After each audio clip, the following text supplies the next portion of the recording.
Hello and welcome to Unspeakable Depths, a podcast on creative peace building. Throughout these episodes, I'll be exploring different projects bringing an artistic approach to conflict transformation and speaking with the people who work on them. And now I'll let today's guest introduce herself. My name is Ellada, Evangelou. I am a Cypriot from the island of Cyprus. Cyprus is a very small place in the east of the Mediterranean. Our closest neighbors are by sea, and it is actually the coast of Syria. We're about 68 miles off of the coast of Syria. So you can kind of now more or less locate us. So I come from a post-conflict community. We've been in the last 50 years in a frozen conflict, but the 50 years before that were actually quite full of armed conflict, but also the generation of narratives that were stereotyping and alienating for the other community. So on the island, there are Christians and Muslims, in the midst of other religions also, but that has been nationalized. So now there are Greek Cypriots and Turkish Cypriots, which completely oversimplifies a situation that is a lot more complicated. But as I said, we're also a post-colonial society, so we do carry a lot of that colonial thinking with us, even to the present day. So my work and my interests lie around the use of arts for conflict transformation. So now we're not talking about, stopping child soldiers from, engaging in warfare. In our case, it's more about not imagining the other as like a monster with horns and kind of glowing in the dark. The other is also a person, such as yourself, such as ourselves, and it's what are the mechanisms through the arts and more specifically theater that make that process a little bit more that make it a bit easier. And I'm also I'm engaging with the Impact platform for arts, culture, and conflict transformation, and with very good colleagues at Brandeis.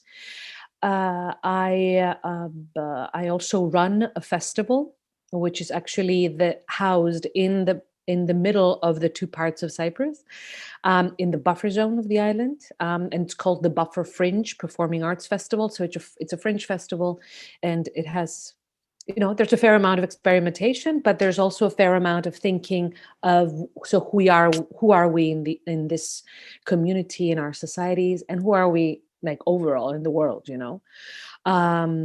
and we do have an agenda that is also decolonizing in relation to the arts. We are interested of not being seen as like specimens of people trying to figure stuff out, but rather artists that, very legitimately make new space, in this conversation about how is it that people can come together as individuals. So you also have a nonprofit that you co-founded called Rooftop Theatre. How and I guess why did that come about? That came about very early on in my career. So it's just a little bit of kind of background that Cyprus was segregated from about the beginning of the 70s. Like the two populations were segregated in the north and in the south from the early 70s until 2003. 2003, the checkpoints opened. So I was in my early 20s. I had come back from the US with studies in dramaturgy, and I had met some people from the other side, but I'd never worked with them. So in 2004, we decided with a bunch of friends, mostly theater and film professionals, to start a group. So we put out an open call and we said, who wants to work with us in a group that will work in English? It would not work in Greek and Turkish. We would do a lot of devised work. We would work with Theater of the Oppressed. And we started to just go. We were the first group that played across the divide. So on both sides of the island, we had members that were Greek Cypriots, Turkish Cypriots, migrants, asylum seekers, like anything and everything you can imagine. Yeah, and we're still going. Now we're a bit more into European projects and Euro-Mediterranean dialogue and these types of things. But, we have our little space in our communities. So yeah, and Rooftop was named Rooftop Theatre because at the beginning we weren't really sure if the checkpoints would remain open. So we thought, oh, we're going to go on the rooftops in Nicosia. Nicosia it's a medieval city, so it's quite low. So we're going to go on the rooftops and we would, call out to each other, and it stuck. So now it's called Rooftop. So you talked about being sort of in 250-year eras of different types of conflict, but what are the, I guess, types of conflict and violence that the people of Cyprus have experienced during this time? Just like what is that experience like? Look, I think that there's kind of two types that we've been faced with. Once your eyes are open to understanding your situation of oppression, there is the within the communities, like within your community, you are subjected to a great amount of violence from what you learn at school, basically through education, and what you see in the media. So it's very polarizing. It's not humanizing rhetoric that you see. So there's a great amount of othering.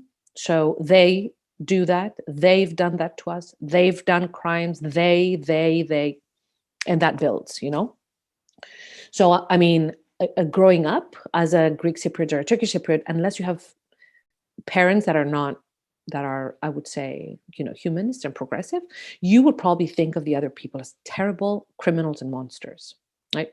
This is kind of through school and through the media. That's what you get. And I mean, this also extends to other things, right? To migrants, for example. We're in an area of the world where, thousands of people kind of come through the island and leave, or come through the island and stay. Anyway, so it's kind of a general thing. So there's this intra-communal violence that happens. And then there is the so between the communities. So that has a history. That has a history of about 150 years, where populations, Christians and Muslims, and also Jews, and also Maronites, and also different Armenians, like different denominations, that had coexisted for centuries, were now, because of the kind of changing colonial rules, they were now put in national terms. So religion was nationalized. If you're a Muslim, you're a Turkish Cypriot. And if you're Christian, you're a Greek Cypriot. So there was no room for people that said, maybe I'm just Cypriot. There was no space for that type of identity. So once you become one thing, then the other is another. It's the other. So that started like that, slowly through education again, and through all these mechanisms that I'm sure you know very well.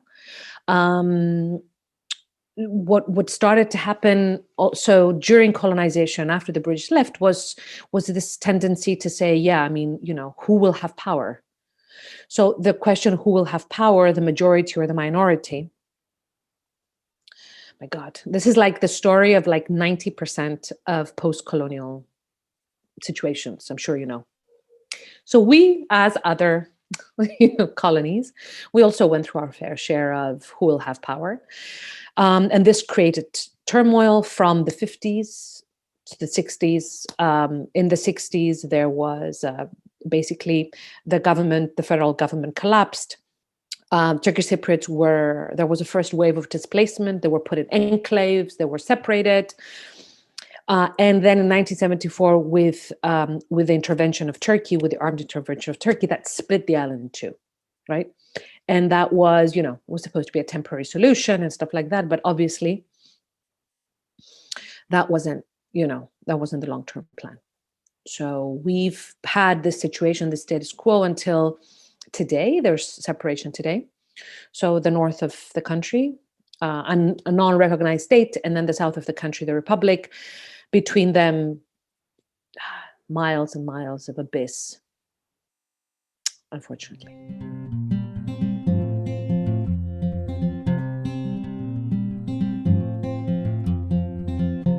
So how did you kind of go about identifying what the needs were of the people in Cyprus, and then kind of setting up your projects to try to help meet those needs? I think with all types of projects where someone has a personal stake, and where someone has experienced situations that do not make them doubt of whether or not they're going the right way, you know? So when in 2003 or 3004, I was trying to understand, okay, what kind of art should I make? When you see around you and you see people that hate other people, you're like, maybe I should start from there.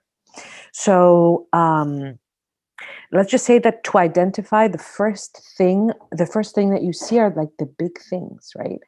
And what I saw were actually the big questions. Why do we hate? You know, what caused these crimes that happened in the 60s and 70s? Why can we not? Why are they telling us we cannot live together? What kinds of traumas are hidden? What do we not know? What do we know and what do we not know? So what can we help to reveal, right? Why don't we have a Truth and Reconciliation Committee? Why? There's all these questions that come up. Like, shouldn't we want to move forward? Why don't we want to move forward?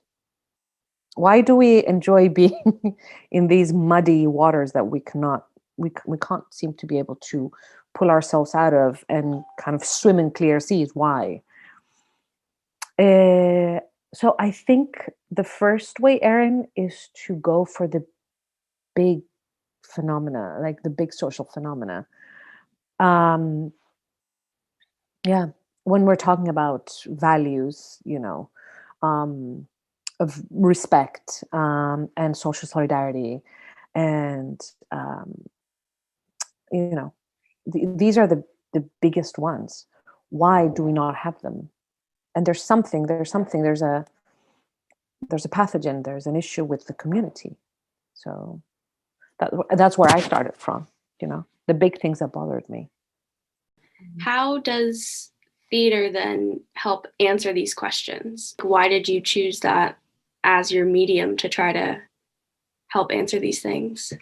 Well, first of all, it was my craft. So it's what I knew how to do, kind of the simple one. So I knew how to do it. I was also very lucky that I came out of a dramaturgy training that allowed me to be both a researcher and a practitioner, which is huge. I had wonderful kind of an educational basis from Stony Brook.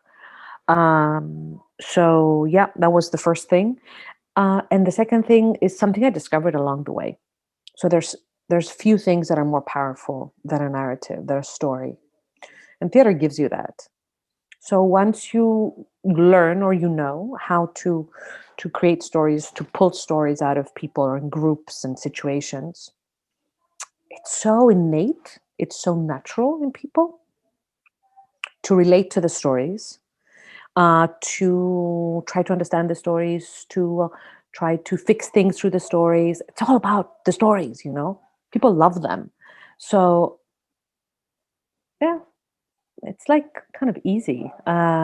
It's like having, okay, I love food metaphors. So I want to tell you, it's like having a fondue. You know, the fondue is this kind of the melted cheese stuff. And having, like, you're like, I'm going to make a fondue. And your first element is a really amazing cheese. The fondue is going to be great. That's what stories are. I think it's a context. Once you create a context that has these characteristics of, it's going to be about stories, so you can make up stories, right? There's a certain amount of freedom for the fact that you can actually BS your way around what is supposed to be a very kind of a serious occasion. You know, you can actually make light of it. And that makes people usually don't do it, by the way. It's just the option of being able to do it is really great.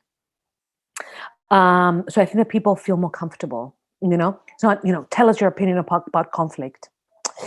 I mean, I don't know. Okay. Conflict hurts me. It kind of destroyed my family. You know, what do you want to know about conflict? It's a very different thing when you are able to say, you know, I woke up one morning, was like Thursday morning, and the birds were chirping. So anyway, so long story short, I think that there's something freeing about the process of storytelling, one. And second, it's also the fact that there are certain elements in storytelling that are universal. So this idea that there will be a beginning, middle, and end, that this will go somewhere, is also something that invites safety. it's something we all share. Um, the fact that there will be some characters in this story, right? At the end, I might relate to it, I might not. I think that there are certain elements that make people just become quite, they just feel safer. There are the universals of storytelling. These two basically are kind of them. The beginning, middle, and end structure, and then the characters. And I mean, this is not me speaking. I mean, the social like anthropologists have been talking about this since the 19th century. But and then also anthropologists in the 20th century, kind of just studying rituals, have kind of gone back and said, yes, these are the characteristics that we have that we share. So I would say that in very difficult situations, Erin, stories are they're a refuge. So even if it's, it's the famous open courts in Rwanda, under the trees, and where people would kind of tell their story, right? There's no obligation at the end. It's just, you tell your story, and then the criminal or the victim can walk away. There's interesting structures. Like you mentioned, there are quite a lot of refugees that sort of pass through Cyprus on their way to continental Europe, and some of them can end up having pretty long stays there. Have you ever done, or have you considered any type of project or program that involves that population? So we have actually worked several times with groups of refugees. We have worked for about a year and a half with children in one of the hosting centers, which is kind of out in the middle of nowhere. But we had a group of about 50 volunteers with whom we did like trainings and like in kind of using theater for, in that specific case, it was theater for empowerment. It was just about creating an environment within that hour and a half for young children or adolescents, where they can be their full self. They can reach their full potential. They can be creative. They can be silly. They can play. They can, it was about that. That was our aim, and that went for about a year and a half. And it was maybe more, actually 2 years. We had a lot of wonderful collaborators, so students and academics and actors and activists, and it was great. So we did that. And then 2.5, 3 years ago, we also did some work. We had also done a production maybe 10, 12 years ago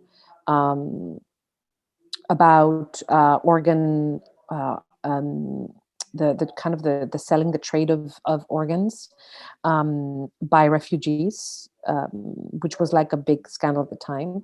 I was kind of a big kind of human rights issue. So we did a production about that. And then 2-3 years ago, we actually worked with a women's group, young migrant women, with many times with young children, many times with suicidal tendencies, which they were all kind of living together in a house, like belonging to this charity that we work with. And basically what we tried to do was to create an equal in number group of women, women based in Cyprus. So we did that. So we were a group of 5 or 6 facilitators. We put together a program. And there, again, it was about empowerment. It was about creating a space where the currency, what was important is to use your imagination. So it's honest to God, the mechanism by which you leave the present moment with all of the stuff, all the crap that you have to deal with, and go into another realm where your imagination is what's kind of activating you. So it was all about games and creating other realities and supporting a new situation. We also got this feedback at the end of this, Erin. Like a lot of the women said, it helped me escape. And we're like, yes. It was great.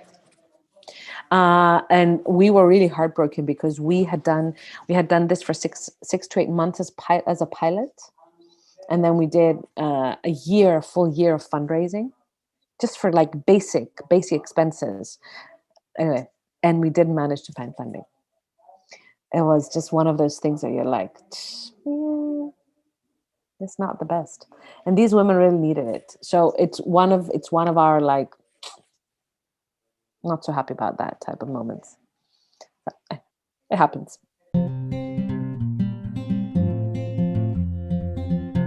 So what does Ellada think of this podcast touchstone quote? The experience of violence creates an experience of unspeakable depths. Words alone attend to only a small portion of the deeper process.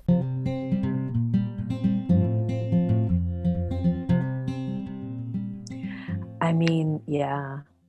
I'll just say that we use nonverbal playing, like acting methodologies a lot.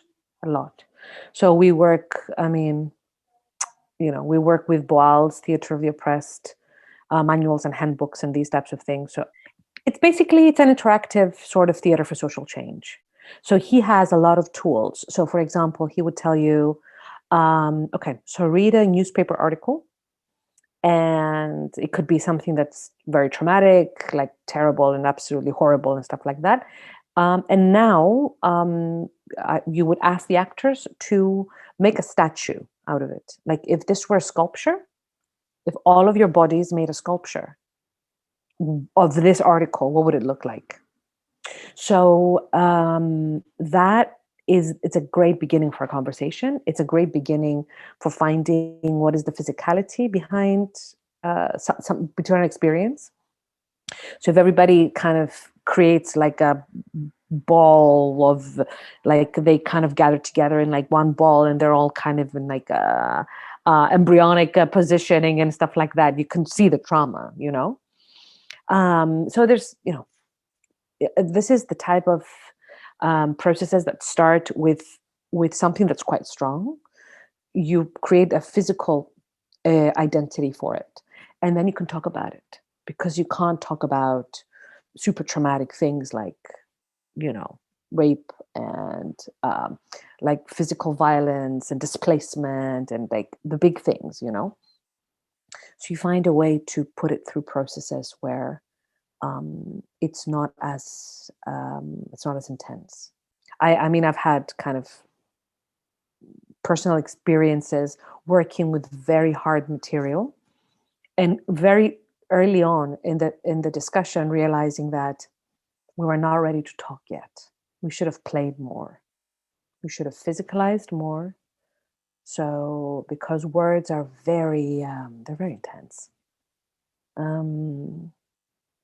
Yeah. So the body, let's just say that it does provide an outlet. It lets you show things that maybe you can't even say them,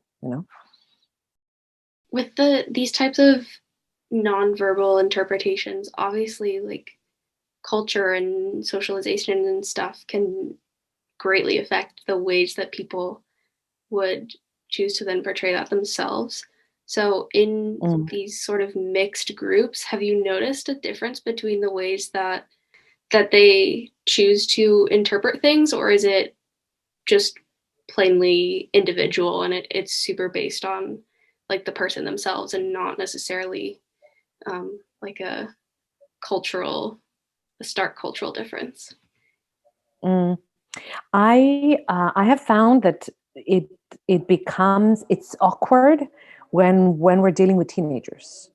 When we're talking about, when we're dealing with people and talking about people from like 20 upwards, I think that it becomes more of an individual experience, an individual type of expression. What I have faced is, because of all the stereotyping that happens in school, you might get adolescents, like teenagers, Greek Cypriots or Turkish Cypriots, being a bit, I'm sticking with my own, which is fine. Of course, it's fine. They're kind of being fed poison. So it's fine. But that's where I noticed it. It's not so much about the community, it's about the age, I think. Do you think that these types of productions that you've been doing have similar effects on the actors and the audience, or are they different? I don't think that there's one response to this question, because I think that there's different types of interaction in theater. So if we are talking about something like, I don't know, things like playback theater, for example, that is maybe the most highly interactive, and the kind of with the smallest distance between people, between audience and actors. But in that type of theater, the transformative process of the actors that happens to the actors is huge. It's, it's mostly, well, it's not mostly about them. It's a sharing process between actors and audience. It's like a very open platform, like to such an extent that for me, I mean, I don't think it's 100% healthy. But I think that depending on who the actors are, their level of experience, I think what it does to what I've seen it do to actors is that it becomes a very sobering experience, especially if they do it more than once. I think that they understand better what happens in relationship with the audience. Now, with the audience, again, it depends on the type of experience, right? So if you're in a theater of the oppressed environment and you get up to make an intervention, getting up is huge, right? So it can have a lot of impact in how you see and understand things. If you are in again, it could also be kind of a bit of like an interactive production, but if you're an interactive production with a stronger fourth wall, it's very, very different effects, very different effects. So I don't think there's one response.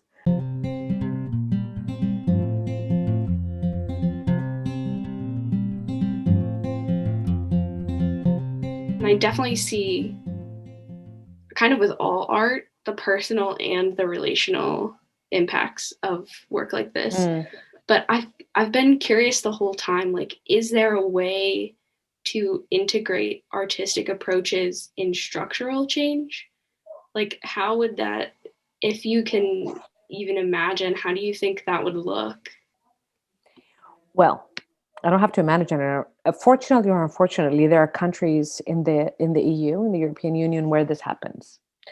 And also there's actually places in the US. I have a very good friend who works in Minneapolis, and she's part of the city of Minneapolis of the cultural program.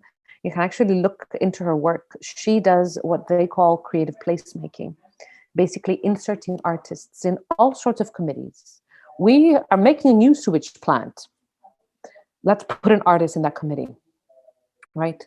Because it's just another type of thinking, right? So creative placemaking is one of those mechanisms, right? So I would say maybe to be kind of a little bit more focused when it comes to kind of the types of communities that we're talking about in Cyprus. So post-conflict, post-colonial communities. I mean, I would say that obviously artists would have to be part of processes of structuring or restructuring systems of in the cultural sector, obviously, in the art sector, obviously, but also in kind of overall social structures, right? So let me just kind of to give an example. I mean, even if, like right now, if we're talking about refugees, for example, right? They don't really have a place in any of the social structures that we have. So they're entitled to like a subsidy, some sort of a subsidy. They can maybe get a place to stay, and then they kind of wait around. So if there was a process by which they would be able to, for example, engage in arts workshops, if this space is made, it's priceless. Like, for example, in the Netherlands, refugees can also, and also groups, like anybody who lives in the country can apply for funding for arts projects. Anybody. You don't have to be a permanent resident or a citizen. If you're living there, you can. Also, in terms of collaborations between different sectors of society, like right now, there's very little space for collaborations between Greek Cypriots and Turkish Cypriots, or between the different strata of the society. So there's a lot of gaps. So that's where artists could be very, very useful. To fill those gaps, to say, if we did this, the repercussion would be this, greater social cohesion, right? It's just, it's in another realm, unfortunately. You mentioned that your graduate program allowed you to be both a researcher and a practitioner, and you still sort of maintain one foot in academia, and one foot more in the practice and the field work and nonprofit work. So lots of people don't. Lots of people are just in academia, or they're just in the nonprofit world, the NGO world. So I guess from the perspective of sort of being not in the middle, but both, what do you see as, I guess, the most beneficial partnership between researchers and people who are out in the field doing the work to sort of contribute to this bigger change? I mean, look, one of the biggest issues of artists is that a lot of the time, they either they don't know, or they're not interested in documenting, right? So an artist process is very, very important, and that's documenting and then unpacking. But first, documenting, it's something that academics do very well, right? We are sticklers for details, so we would kind of go to the, kind of register every little thing, which is fantastic. Artists don't do that. So in terms of trying to explain, so this is kind of the gap. It's kind of the arts gallery gap. You go into an arts gallery and you see a piece of work, and people are like, dude, I don't understand it. Well, obviously you don't understand it because you have no idea what the road that it took to reach that point, right? So I think that academics could make that link, right? They could make a link towards better comprehension. And this is what we tried to do a little bit when we made the blog of the buffer fringe last year.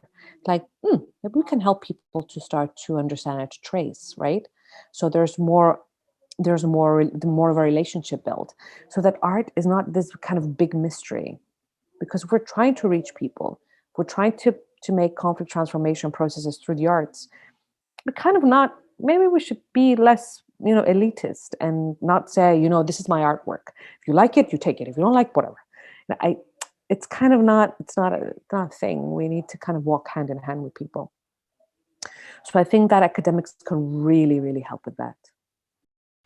Are there other, I guess, like, if you could choose either a like type of conflict environment, so whether that's like a post-colonial society that has these sort of ethnic divisions, or even like a specific place in the world that you would want to take a project like the Rooftop Theatre productions or the Buffer Fringe Festival, where would that be?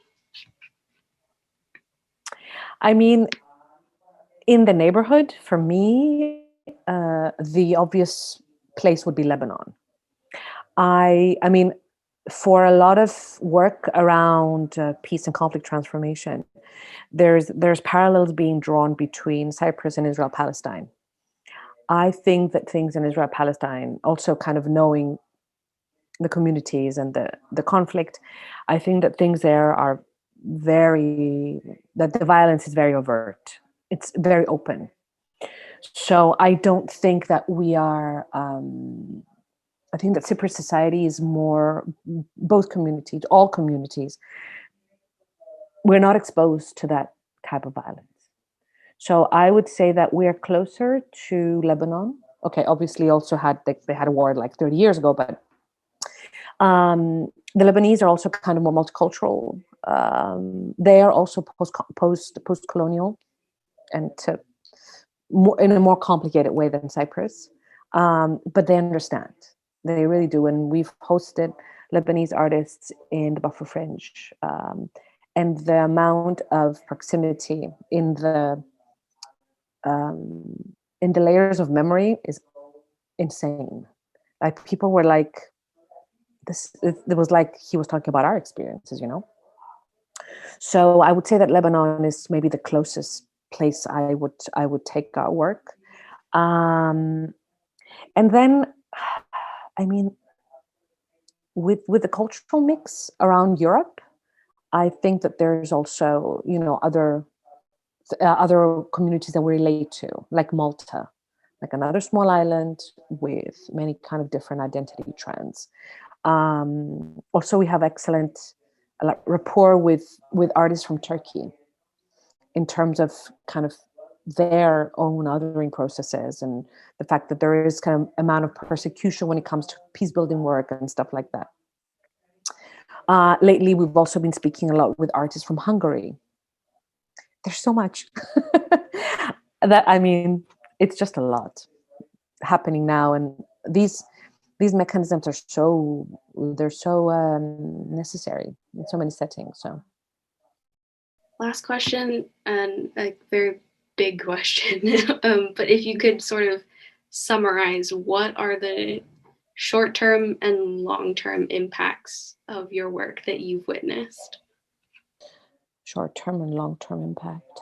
Okay, so the short-term is, you know, people come see a production, people they engage with a creative process, they come to a workshop or something like that. So there is that first, a lot of the times, especially in conflict transformation work, in our types of communities, you get the first impact of, oh my God, I can't believe I met someone from the other side. It's my first time.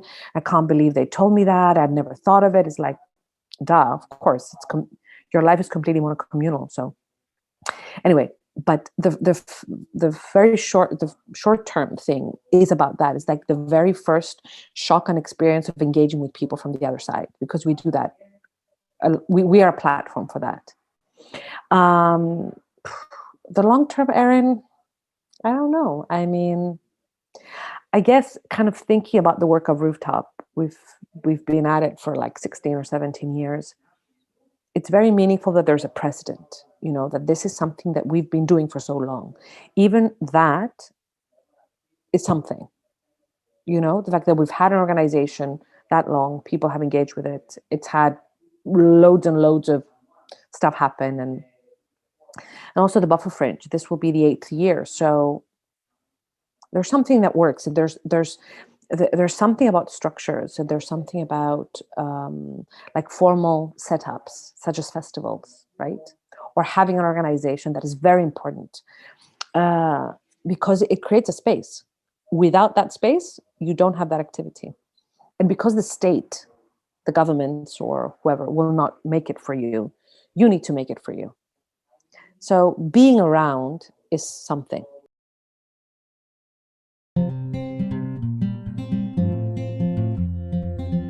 You can find out more about Rooftop Theatre at rooftoptheatregroup.com. That's rooftop, THEATRE group.com, and about the Buffer Fringe Festival at bufferfringe.org.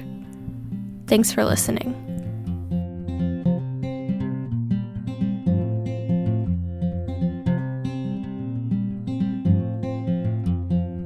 This podcast is being counted towards completion of a PEAC 250H independent study credit at Wellesley College.